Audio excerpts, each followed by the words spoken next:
ગુજરાતી સાહિત્ય જગતની મુસાફરીએ નીકળીએ તો ખ્યાલ આવે છે કે અહીંની માટીએ એવા એવા રત્નો જડ્યા છે જેમની કૃતિઓ સમય જતાં વધારે ને વધારે પ્રાસંગિક બનતી જાય છે. કદાચ ભાગ્યે જ કોઈક એવી કૃતિ હશે જેનો અંત સુખદ હશે, અને તેમાં પણ ધૂમકેતુ. તેમનું પાત્ર ફક્ત એક પાત્ર નથી હોતું, તે તમારું અને મારું બની જાય છે. એક સમય બાદ તમે પોતે એ પાત્ર બની જાઓ છો અને આ વાર્તા બની જાય છે તમારું જીવન. પોસ્ટ ઓફિસ, સુખ દુઃખના સાથી, ભાગલો વહોરો બાદ આજે લઈને આવ્યો છું તમારી આગળ ધૂમકેતુનું એક અમર પાત્ર, જુમો ભેસ્તી. માનવ અને પશુ વચ્ચેના અદ્ભુત પ્રેમનું નિરૂપણ. આણંદપુરના એક ખૂણામાં ઝૂંપડા જેવા માત્ર 3 મકાનો પોતાના દેખાવથી આવતા જતાનું લક્ષ્ય ખેંચી રહેતા. જૂની ખખડધજ આંબલી 3 મકાનોને ઢાંકતી, ચારે તરફ ગટરની દુર્ગંધ છૂટતી અને ધૂળના ગોટા ઉડતા. પતરાના, પાટિયાના અને ગુણિયાના એમ અનેક રંગી ઠીકડા મારેલી ખડકી ખુલ્લી રહેતી. અંદર એક ફાટેલ તૂટેલ સાદડી પર જુમો ભીસ્તી પોતાનો હોકો કગડાવતો બેઠો હોય. જૂનાએ સોના રૂપાના વાસણથી માંડીને ઠીકરાની ફૂટેલી હાંડલી સુધી બધી જ તડકા છાયા જોઈ લીધા હતા. જન્મ્યો ત્યારે શ્રીમંત મા બાપને ત્યાં એક હાથમાંથી બીજા હાથમાં ફર્યો હતો. હજી એને સાંભળતું હશે કે પોતે 10 વર્ષનો થયો ત્યારે પોતે હાથી પર બેસીને પરણવા નીકળેલો. એ વખતે તેણે શોખની ખાતર એક પાડો પાડેલો. આજ અનેક રંગો જોયા પછી બંને જણા, વેણુ અને જુમો, સાથે રહેતા. વેણુ નામ વિચિત્ર હતું, પણ જ્યારે પૈસાની છોડ આંગળે રેલાતી હતી ત્યારે જુમાને અનેક મિત્રો હતા. તેમાંથી કોઈક સાહિત્ય રસિક હિન્દુ મિત્રે પાડાને આવું કુમળું વેણુ જેવું નામ આપી દીધેલું. પછી તો એ ચાલ્યું. જુમો લક્ષાધિપતિ હતો, ભિખારી બની ગયો, વળી ચડ્યો, પાછો પડ્યો અને આજે છેવટે આ 3 તૂટેલા ઝૂંપડામાં એનો બધો સામાન સચવાઈ રહેતો. એકમાં વેણુ બંધાતો, વચ્ચે બારણું હતું, તેમાંથી શેઠ અને નોકર આખો દિવસ એકબીજાની સામે જોઈને બેસી રહેતા. અને ત્રીજા ઝૂંપડામાં ઘાસ ભરાતું. અનેક મિત્રો આવ્યા, ગયા, મળ્યા અને ટક્યા. માત્ર જુમો અને વેણુ બાળપણથી જ આજ સુધી અખંડ રહ્યા હતા. આજ સુધી હવે વેણુની પીઠ ઉપર મોટી મોટી મસક ભરીને જુમો સવારના 5 વાગ્યામાં નીકળતો. વેણુની ઘંટડી ધીમે વાગતી હોય તે પાછળ જુમો એકાદ ગઝલ કે ગીત લલકારતો ચાલ્યો જતો હોય. બારણે બારણે પાણી ભરી દીધા પછી શેઠ ને નોકર બંને પાછા વળતા. જુમાએ 1 પૈસાના ગાજર કે બહુ તો ટામેટા કે ભાજી પોતાના શાક માટે અને બથ ભરીને ગદબ, જેને વેણુ પાછળથી ખાતો આવતો હોય, પાડા માટે લીધા હોય. બસ આ હંમેશની ખરીદી. આ જીવનને આટલું કામ, એથી વધુ ક્યારેય કરવું નહીં. કોઈ વધુ કામ આપે તો લેવું નહીં, ને ઘરાક હોય એમાંથી ઘટે તો બીજાને ઘરાક થવા કહેવું નહીં. બપોરથી માંડીને છેક સાંજ સુધી જુમો હોકો ગગડાવ્યા કરતો, અને તેના સંગીતમાં લીન થતો હોય તેમ પેલો પાડો પણ માખીને ઉડાડવા કાન ફફડાવતો આંખ મીચીને ઊભો હોય કે જાગતો સૂતો હોય.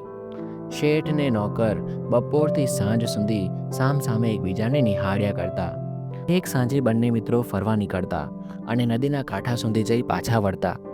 વખતે સવારે કામ થોડું હોય તો સવારે પણ નીકળી પડતા.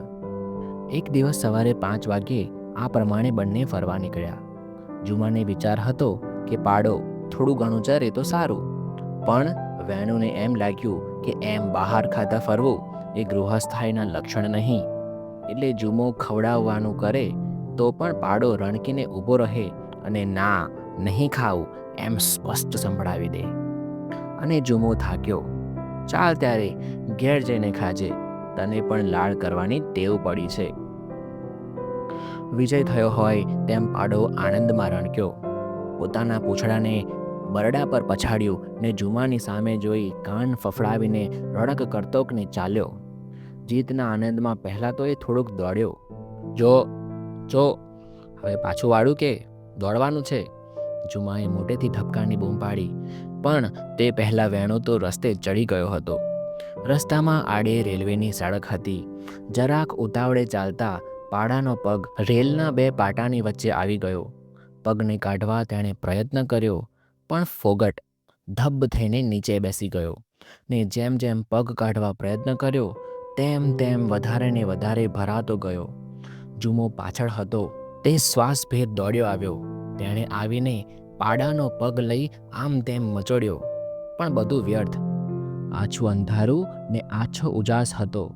થોડે દૂર સિગ્નલનો હાથો નમેલો દેખાતો હતો. જુમાના પેટમાં ધ્રાસકો પડ્યો. ગાડી આવશે તો? તે એકદમ રસ્તા તરફ દોડ્યો. સવારના વહેલા ફરવા નીકળેલા બે શોખીન જુવાનોને તેણે આવતા જોયા.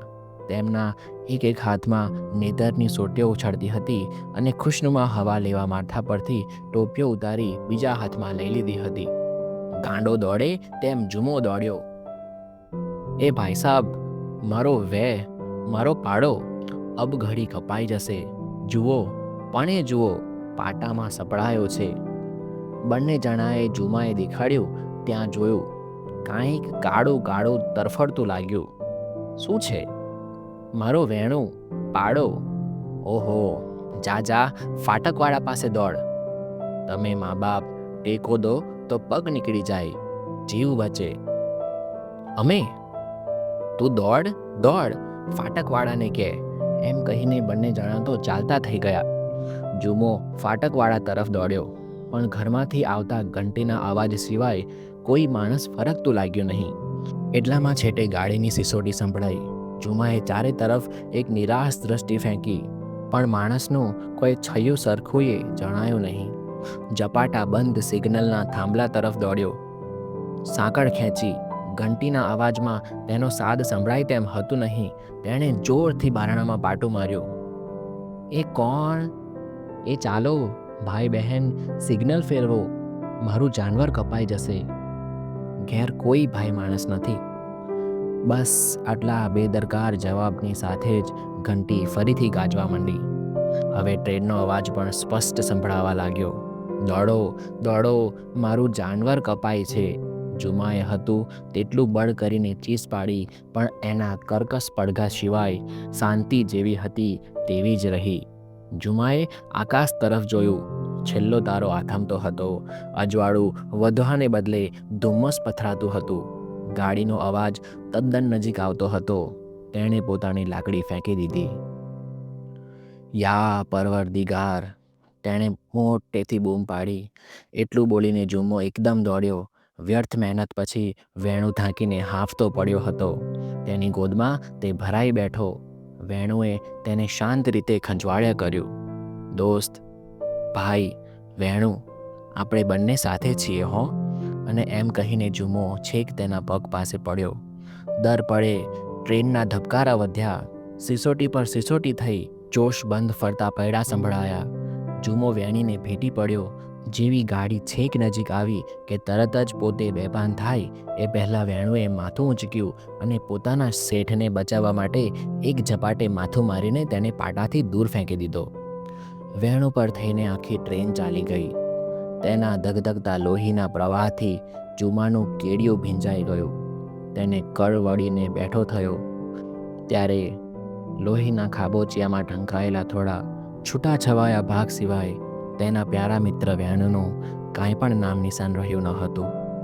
હજી પણ જુમો સવારમાં જ એકલો, અશાંત એ રસ્તે ફૂલ લઈને આવતો દેખાય છે અને એક માનીતા પથ્થર પર ફૂલ મૂકીને વેણુ, વેણુ, વેણુ એમ 3 બૂમ પાડીને ચાલ્યો જાય છે.